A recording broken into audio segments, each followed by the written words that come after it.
তখন ভগবান কেউ যদি ভিতরে থাকে বেরিয়ে যাও, আমি বেরিয়ে যাবো, দেখার পরে কেউ বাঁচবে না। এইবারে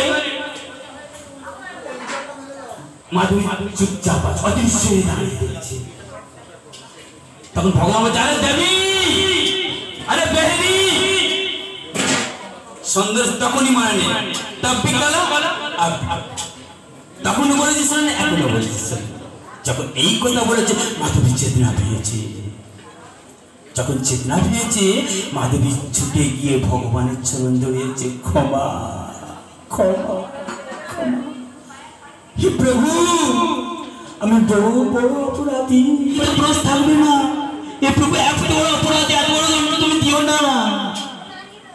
ভগবান কৃষ্ণ চৈতন্য রূপে আমি অবতার নেব। দেখছি এখানে সর্বভক্ত পুরুষ, একটা স্ত্রী ভক্ত দরকার। কলিযুগে গিয়ে স্ত্রী অবস্থায় কিভাবে ভজন করতে হয় কলিযুগের মানুষকে দেখাতে হবে। প্রভু তোমার ইচ্ছা, তুমিও মীরার সাথে যাবে।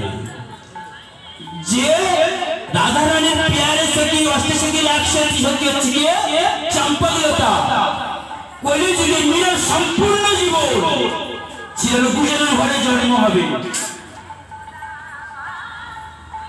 ধীরে ধীরে ব্রজবাসীদের কত বছর বিয়োগ হয়েছিল?